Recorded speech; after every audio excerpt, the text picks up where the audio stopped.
capítulo 15, que es donde me voy a concentrar en este día, es uno de los textos bíblicos que se expresa con bastante detalle acerca de la resurrección y específicamente la resurrección de nuestro Señor. En el versículo 14 nos da una impresión del tópico para cada uno de nosotros cuando dice: y si Cristo no ha resucitado, nuestra predicación no sirve para nada, como tampoco la fe de ustedes. Lo repito, 1 Corintios capítulo 15, el versículo 14, y si Cristo no ha resucitado, nuestra predicación no sirve para nada, como tampoco la fe de ustedes. Como dije, todos los conceptos están siendo confrontados en estos días y es muy difícil en momentos tener una clara definición de la verdad, pero esta es la palabra del Señor. Lo primero que vamos a hablar sobre la resurrección es que para hablar de la resurrección tenemos que hablar de Cristo. La resurrección es un tema que solamente se enmarca dentro de la vida, dentro del cuadro de la vida de nuestro Señor Jesucristo. Él fue el único que introdujo ese tópico de manera realista. Si ustedes recuerdan, anteriormente siempre han habido filósofos y religiosos y comentadores, y todo el mundo ha buscado siempre la razón de la vida del hombre, de dónde venimos, hacia dónde vamos y todo eso. Pero antes de que Jesucristo muriera y resucitara, todos los que opinaban sobre el tema tenían una cosa en común, y era que solo eran teorías, solo eran opiniones, pero no podían hablar con propiedad y con peso sobre el tema por la falta de experiencia. Pero en 1 de Pedro capítulo 1, en el versículo 3 dice: alabado sea el Dios y Padre de nuestro Señor Jesucristo, que nos hizo nacer a una esperanza viva por la resurrección de Jesucristo de entre los muertos. Cuando Jesús se levanta de entre los muertos, se acaba la teoría y aquí tenemos la prueba en las manos. Bendito sea su nombre para siempre. Jesús es el único que dijo: yo soy la resurrección y la vida. El que cree en mí vivirá aunque muera. Jesús es el autor de la resurrección. Nadie más ha exhibido control sobre la muerte y la vida como Él. En sus palabras también entendemos que la resurrección tiene que ver con vida. En verdad, resucitar es volver a vivir después de morir. Cuando Jesús empezó a preparar a sus discípulos para su resurrección, para su muerte y resurrección, Él les dijo en Lucas capítulo 18, verso 31 en adelante: ahora vamos rumbo a Jerusalén, donde se cumplirá todo lo que escribieron los profetas acerca del Hijo del Hombre. Y explica: en efecto, será entregado a los gentiles, se burlarán de él, lo insultarán, lo escupirán y después de azotarlo, lo matarán. Pero al tercer día resucitará. Nuestra generación está contaminado con el mismo virus que la generación de cuando Jesús estaba aquí. Y no estoy hablando del coronavirus, estoy hablando del virus de la incredulidad. Porque hemos sido plagados con tantas mentiras y con tantas imaginaciones, con tanta creatividad de la mente humana, con los superhéroes, los paquitos, las revistas de Superman y del Hombre Araña, y todas las demás por ahí, la Mujer Maravilla, ¿verdad? Que de repente enfrentamos la información con el espíritu de, bueno, yo sé que esto es otra fantasía más. Entonces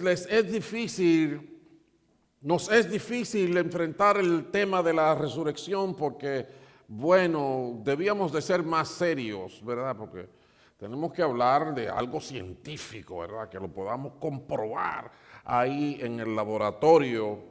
Y la resurrección no se comprueba en el laboratorio, aunque la resurrección cumple con todos los requisitos de lo que se llama una prueba legal y una prueba histórica, porque es así.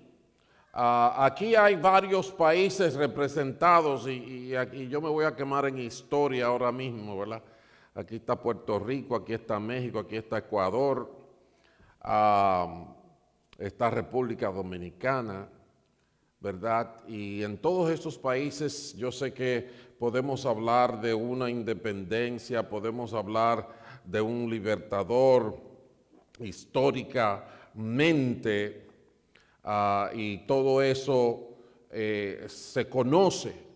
Ahora yo le digo a usted, ok, si en algunos casos, como en el caso de los dominicanos, tenemos a Duarte, Sánchez y Mella, a los padres de la patria, así se les llaman. Aquí en Estados Unidos hablamos de George Washington, por ejemplo, ¿verdad?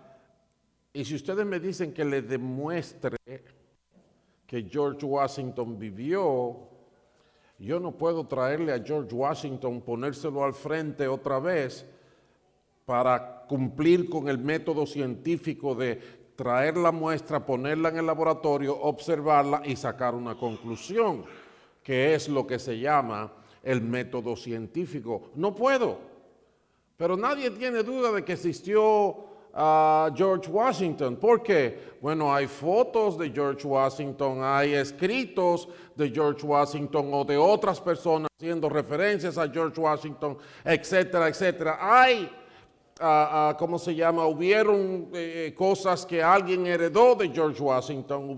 Él vivió en casas de las que se tienen todavía los edificios. Eso es lo que se llama una prueba histórica o legal, que aunque no es el método científico, es algo científicamente aceptado.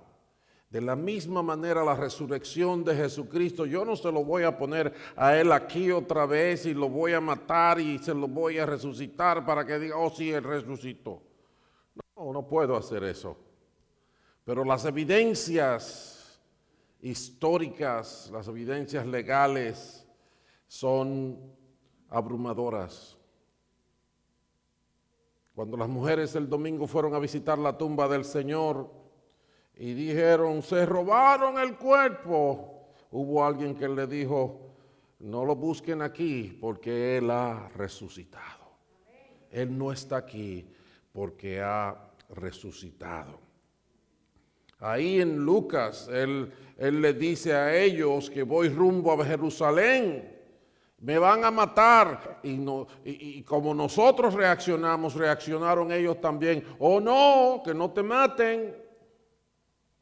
Yo creo que no oímos bien, porque él dijo, me van a matar y al tercer día voy a resucitar. Qué interesante. A nosotros nos gustan las pruebas y las cosas, ¿verdad? Si cuando el que está en peligro es el otro, no yo. Right? Si es el otro que va a hacer la cosa, sí está bien, pero si soy yo no vale, right? Pero Jesús le dijo que iba a resucitar y ellos no lo oyeron. No lo oyeron. Nada más oyeron, me van a matar, y le dijeron, no, de ninguna manera.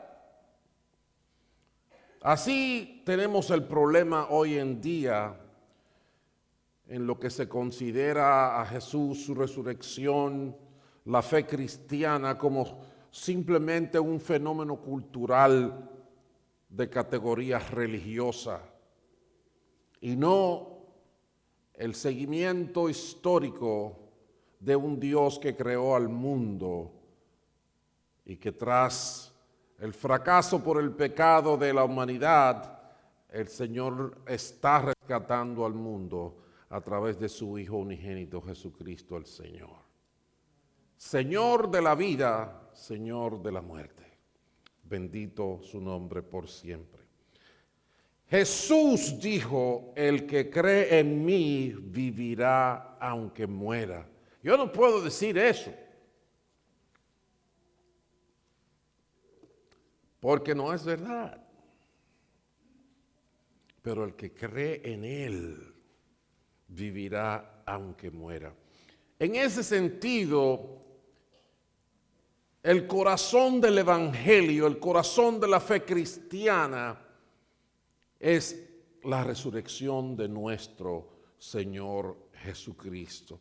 Porque como decía Pablo en el capítulo 15 y versículo 14, si Cristo no ha resucitado, nuestra predicación no sirve para nada, como tampoco la fe de ustedes. Muchos han venido, caudillos, mesías, proclamándose, pero todos han fallado con un reto específico, y es enfrentando la muerte. Solamente uno ha vuelto de entre los muertos, Jesucristo el Señor. En ese sentido, vamos a analizar el capítulo 15, una porción de ese capítulo 15 de la primera carta, la primera carta a los Corintios, y en ella vamos a ir parte por parte. A mí me fascina. Yo estudié programación de computadora y la mente mía le gusta la estructura. Este pedazo aquí, esto por aquí se entra, por aquí se sale. Me gusta ver las cosas así. Este texto tiene su estructura y nos ayuda al entendimiento sobre la realidad de la muerte y específicamente la resurrección de nuestro Señor y lo que es el concepto del Evangelio. Primera de Corintios 15, desde el versículo 1 hasta el verso 8, dice así la palabra del Señor. Ahora, hermanos, quiero recordarles el evangelio que les prediqué. Ahí está, va a definir el evangelio que les predicó. El mismo que recibieron y en el cual se mantienen firmes. Mediante este evangelio son salvos si se aferran a la palabra que les prediqué. De otro modo, habrían creído en vano. Porque ante todo, les transmití a ustedes lo que yo mismo recibí, que Cristo murió por nuestros pecados, según las Escrituras, que fue sepultado, que resucitó al tercer día, según las Escrituras, y que se apareció a Cefas y luego a los 12. Después se apareció a más de 500 hermanos a la vez, la mayoría de los cuales vive todavía, aunque algunos han muerto. Luego se apareció a Jacobo, más tarde a todos los apóstoles, y por último, como a un nacido fuera de tiempo, se me apareció también a mí. Ahí está el texto. En ese texto, miren cómo claramente está establecido que la resurrección de Jesucristo es el corazón del Evangelio. Para ello vamos a ir analizando cada verso, cada porción, la vamos a ir partiendo en pedazos. En el verso 1 habla del Evangelio que Él les predicó. Y si yo les pregunto, ¿Qué hicieron ellos con respecto a ese evangelio? ¿Qué dice el texto? ¿Lo pueden mirar ahí? ¿Qué dice el texto? ¿Qué dice el texto? ¿Qué hicieron ellos con respecto a ese evangelio? Y eso nos da un patrón para qué tenemos que hacer nosotros con el evangelio. La respuesta es clara.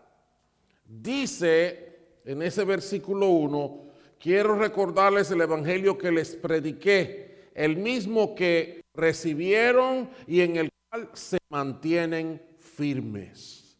Entonces hay dos cosas que ellos hicieron con respecto al evangelio. Primero, lo recibieron. Segundo, se mantienen firmes en ese evangelio.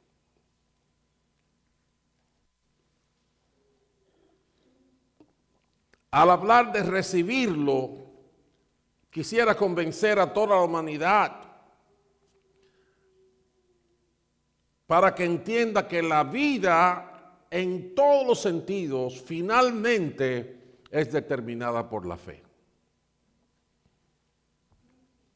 La vida es determinada por la fe.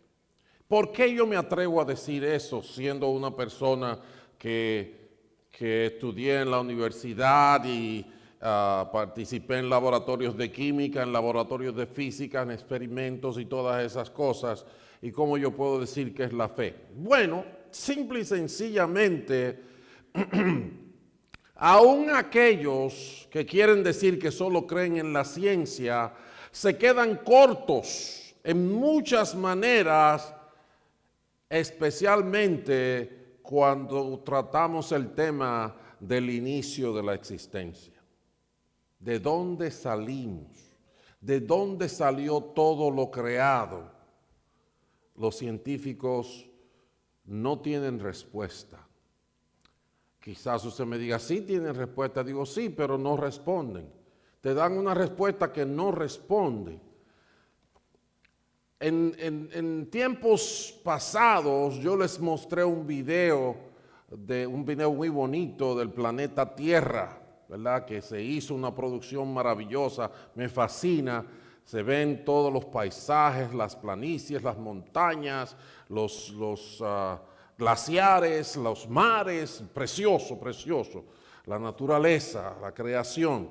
Pero mientras ellos van describiendo ciertas cosas y en la introducción del video, del material, ellos empiezan a hablar de cosas que fueron hechas hace millones y millones de años.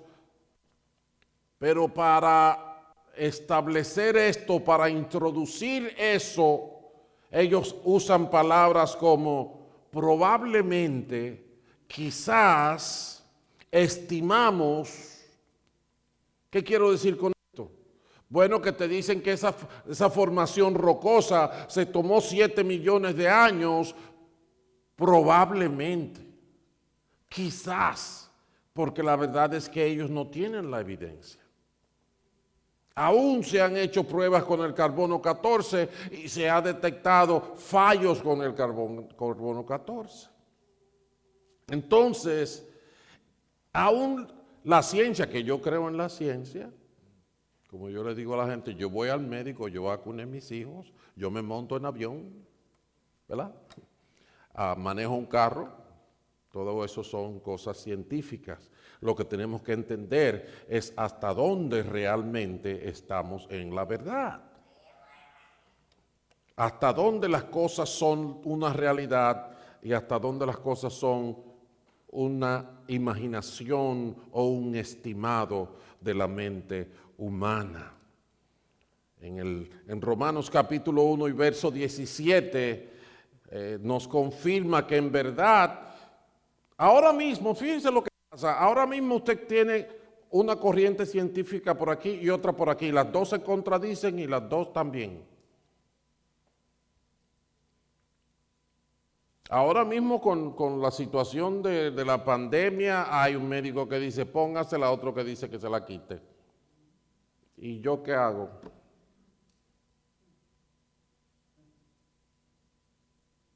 Es contradictorio. Finalmente, todo se convierte en fe. Esta escuela cree esto y esta otra escuela cree esto otro. Y la verdad es que el evangelio es para creer, no es para hacer investigaciones químicas y físicas, no.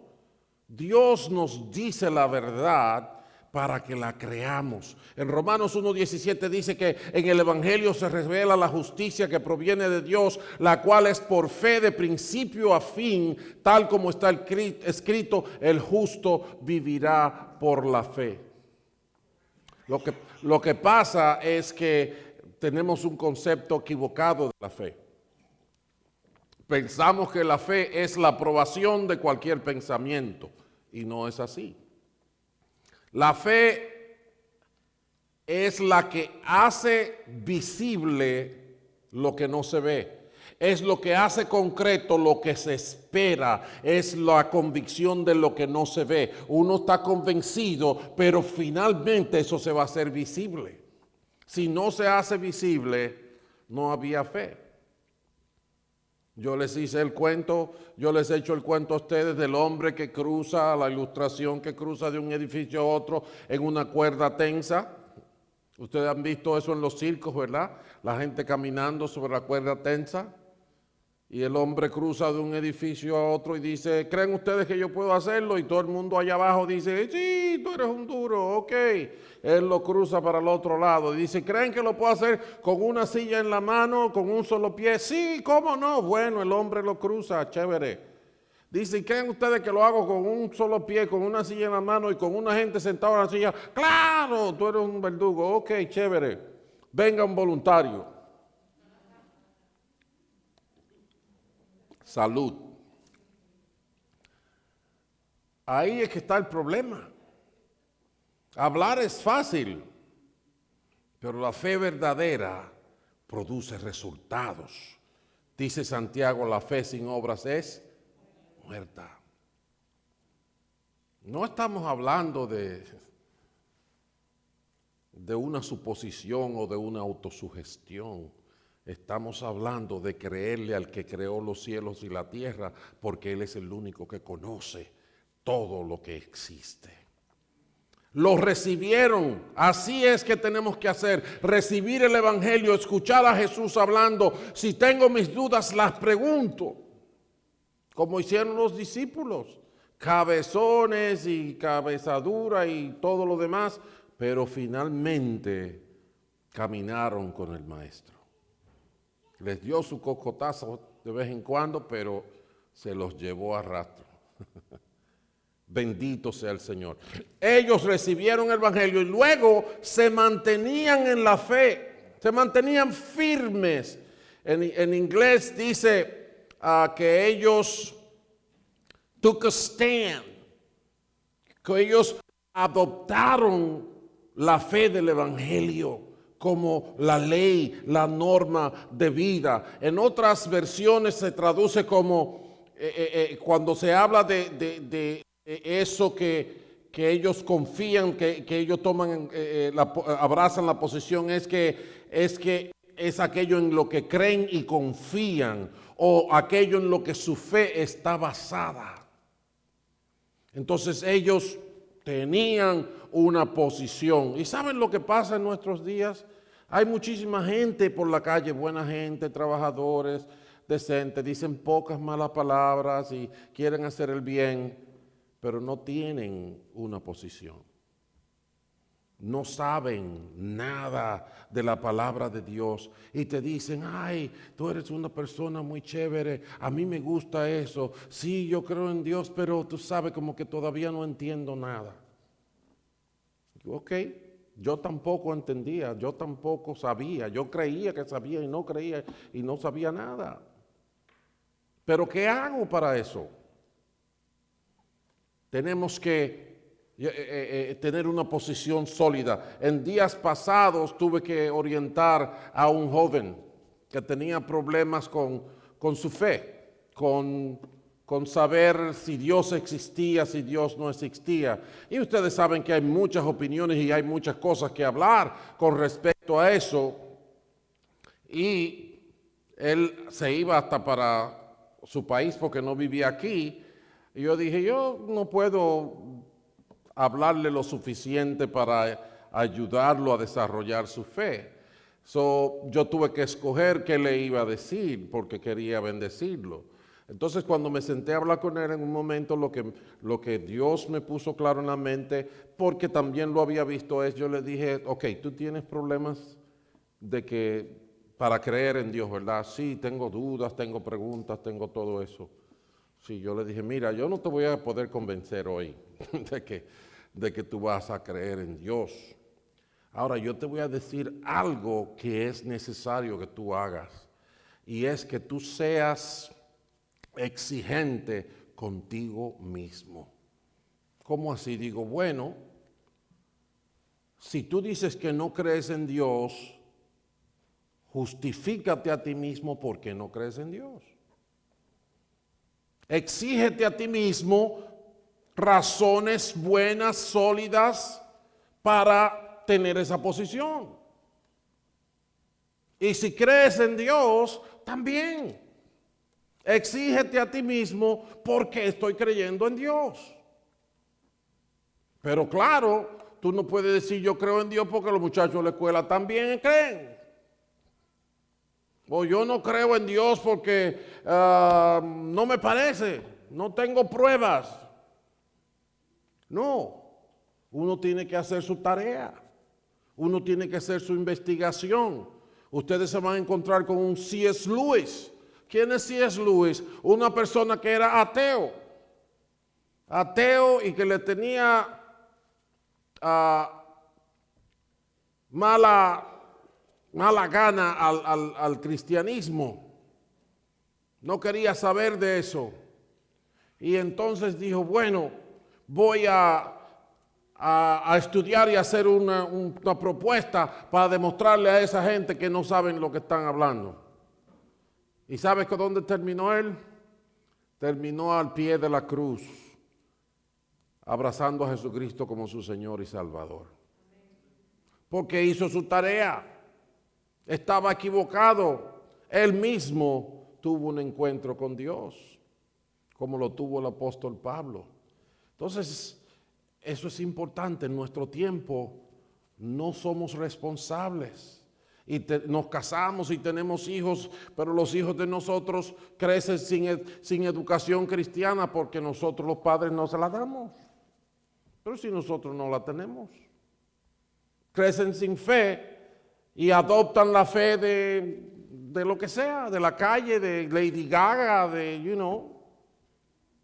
Mr. T o quien sea, que vean en la televisión, porque yo como padre no les enseñé nada, porque no tenía que enseñarles. Lo recibieron y se mantuvieron firmes en eso. El versículo 2 dice, mediante este evangelio son salvos si se aferran a la palabra que les prediqué. De otro modo habrán creído en vano. Salvación llega si usted pelea su batalla.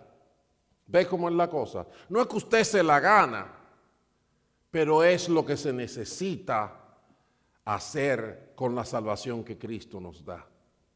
Cristo murió por todos, dice la palabra, pero no todos son salvos. No todos viven como salvos, pero Él murió por todos, dice la palabra. ¿Cuál es la diferencia? Bueno, si usted va a 2 Corintios 5, 21, dice que murió por todos,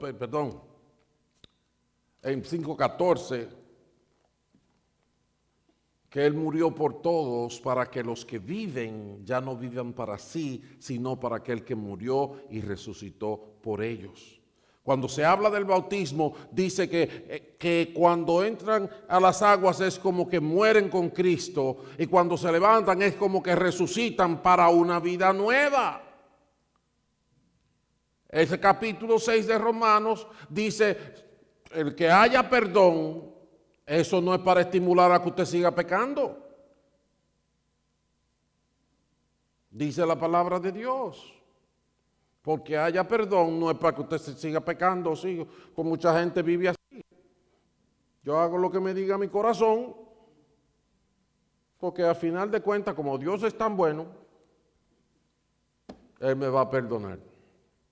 ¿Ok? Entonces, el versículo 2, tenemos que aferrarnos a esa palabra. Y ese es un problema, a la gente no le gusta la Biblia. ¿Sabe qué? A mí no me gustaba leer mucho. A mí me gustaban las matemáticas. Yo era bueno en matemáticas. Yo creo que, ¿sabe por qué yo era bueno en matemáticas? Porque era medio perezoso. Esa es mi conclusión.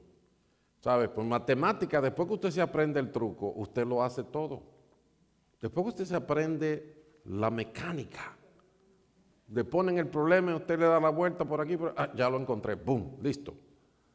Pero literatura, historia, sociología, wow, era leer y leer y leer y leer. Y uno aburrido y cansado y desinteresado, casi no aprende nada. Entonces me gustaban las matemáticas. Pero el día que yo comencé una nueva vida con el Señor, ese día yo empecé a leer la Biblia porque me dijeron que tenía que hacerlo. Y de repente yo leía un capítulo y me iba para el segundo y para el tercero. Y de repente ya había leído 10 capítulos y no quería parar. Porque es diferente, la palabra de Dios es viva, eficaz y nosotros la necesitamos. Y esa palabra es que nos dicen los versículos 3 y 4, oigan cómo dice,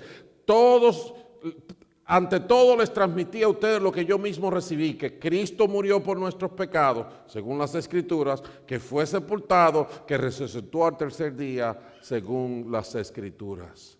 ¿Por qué hablamos de Cristo? ¿Por qué hablamos de la cruz? ¿Por qué hablamos del derramamiento de sangre? Tomamos la cena del Señor. Porque Dios nos reveló eso en el Evangelio. Cristo vino a morir para pagar la deuda que nosotros teníamos por causa del pecado. Y la paga del pecado es muerte. Él vino a morir por mí y por ti. Y hay una constancia de que murió, fue sepultado, pero al tercer día Él se levantó de entre los muertos. Ese es el Evangelio. Esas son las Escrituras a las que nosotros somos sabios en confiar en ellas, porque son seguras, dicen ellas mismas. Hay una gran lección en todo esto, y es que, mis amados, el camino de Dios no se va a descubrir por arqueología, no se va a descubrir por química ni por física. Necesitamos recibir el Evangelio, necesitamos que Dios mismo se comunique con nosotros, y eso es lo que tenemos en las Escrituras que Él nos ha dejado. Así que, aunque todos tenemos sueños y ocurrencias, todos tenemos una mente creativa, la única manera de estar seguro que sigo el Evangelio de Cristo es si vivo de acuerdo con las Escrituras. Por eso en la iglesia, cuando tuvimos que reducir todo esto, porque nosotros este servicio dura 2 horas y 3 horas, yo no me acuerdo cuántas son, por lo menos eran 2 horas, ¿verdad? Y lo redujimos. Dejamos casi sin tocar aparte de la palabra de Dios, aunque sí tuvimos que quitar las clases momentáneamente y todo eso, porque es necesario. La palabra de Dios es el Evangelio que salva, y nosotros tenemos que aferrarnos a él, para que después no digan, el pastor me dijo esto, el otro dijo aquello, y por el periódico salió esto otro. No, es en el Evangelio que tenemos que creer. El Evangelio es el que da la salvación. Versículos 5 al 8, para terminar, hablan de otro aspecto.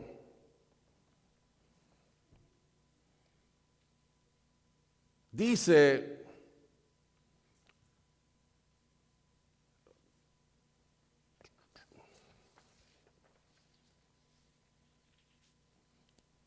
hablando del Señor después que resucitó, que se apareció a Cefas y luego a los 12, después se apareció a más de 500 hermanos a la vez, la mayoría de los cuales viven todavía, aunque algunos han muerto.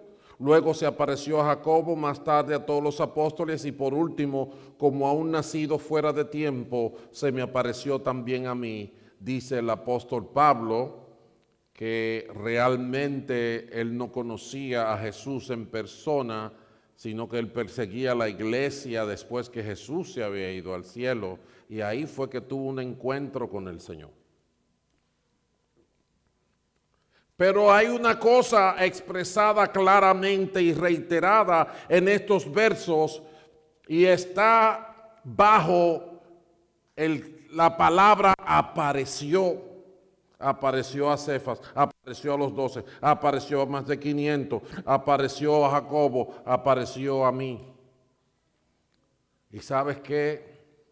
Eso es parte del brillo y la gloria de la resurrección. Jesús vive. Él es real. Y cuando hablamos del cristianismo, no es simplemente disfrutar del compañerismo de gente que se congregan. No, la esencia es una relación con Dios, el único Dios verdadero, y con su Hijo Jesucristo, a quien Él ha enviado. Es lo que dice el Evangelio. Es una relación. Es una relación donde Dios se manifiesta a nosotros. ¿Sabías eso? Eso es la maravilla del Evangelio. Tú no tienes que pasarte 40 años de tu vida esperando morirte para darte cuenta de que sí existe un Dios. No. Jesús se comprometió a manifestarse a nosotros ahora. Mira cómo lo dice en el Evangelio de Juan capítulo 14 y verso 21. Él estaba hablándole a sus discípulos de que ya ellos sabían el camino y ellos le dijeron, no, pero yo no sé, no sabemos el camino, no sabemos dónde tú vas. Tú vas, y él le dijo, yo soy el camino, la verdad y la vida, nadie viene al Padre si no es por mí. Pero en la forma que Jesús habló, ellos entendieron que Jesús se iba a manifestar a ellos, pero no a todo el mundo. Y uno de ellos le preguntó, Señor, pero ¿y cómo va a ser eso? Como que no tiene sentido que tú te manifiestes solamente a nosotros y no a todo el mundo. Esto es lo que Jesús le respondió. ¿Quién es el que me ama? El que hace suyos mis mandamientos y los obedece. Y al que me ama, mi Padre lo amará y yo también lo amaré y me manifestaré a él. Jesús dice, sí, yo voy a morir por todos, pero tú sabes quién lo va a disfrutar, el que me ama. ¿Quién es que me ama? El que recibe mis mandamientos, se aferra a ellos, camina por ellos, y yo me les voy a mostrar. Yo tenía 16 años cuando yo me arrodillé en un altar y le dije a Dios, Señor, yo estoy aquí, yo no entiendo nada de lo que está pasando, pero si tú me quieres aquí, aquí yo estoy. Esa fue mi oración de experto, porque la verdad es que no sabía bien lo que estaba pasando, pero en la medida que yo me llevé del consejo, porque vinieron gente de la iglesia y me dijeron, ok, esto solamente es el comienzo. Y la vida cristiana, sinceramente, no es la más fácil. Van a venir luchas, van a venir dificultades y hay que mantenerse firme y hay que crecer, hay que desarrollarse. Entonces me explicaron para que leyera la Biblia y la oración y esto y lo otro y otros días de servicio en la iglesia y bueno. Y así yo empecé a practicar. Ellos dijeron que la oración era hablar con Dios y que Dios habla y que Dios responde. Entonces un día yo me fui solo a la iglesia, alguien me la abrió, estaba vacía. Y yo me senté con mi Biblia y me llevé de lo que me dijeron. Lee tu palabra, termina, ora y dile al Señor que te hable. Y yo hice eso, leí la palabra, oré al Señor, le dije que me hable, me recosté en el banco y empecé ahí a esperar oír la voz, mi siervo, aquí estoy. No vino así, pero de repente sí escuché su voz dentro de mí y Él me hizo ver un cuadro, que ya ustedes conocen la historia, la mayoría, me hizo ver como un caldero típico dominicano, con un arrocito, tú sabes, bonito, con su conconcito pegadito allí, pero que no saben lo que es eso. Es arroz que se pega en el caldero, ahí se tuesta bien. Y lo que yo había leído en la palabra decía que he aquí yo vengo a hacer tu voluntad, quítalo primero y ponlo postrero. Creo que es Hebreos capítulo 10. Y entonces cuando yo leí eso, le dije al Señor, háblame, enséñame. Pues Él me enseñó ese caldero y me dijo, ¿qué tú crees? ¿Tú crees que yo puedo cocinar algo en ese caldero? Y yo digo, bueno, sí, pero bueno, primero hay que quitarle ese arroz, si no, todo lo que haga ahí va a estar sucio de arroz. Y me dijo, eso es lo que yo tengo que hacer contigo. Tengo que quitarte lo viejo para poder hacer un nuevo plato en tu vida. Dios se manifestó a mi vida y ese fue solo el comienzo. Hace mucho que yo cumplí 16. No les voy a decir para que se le dañe la calculadora. Óigame, doña. Son muchos los diluvios que han pasado, mamá.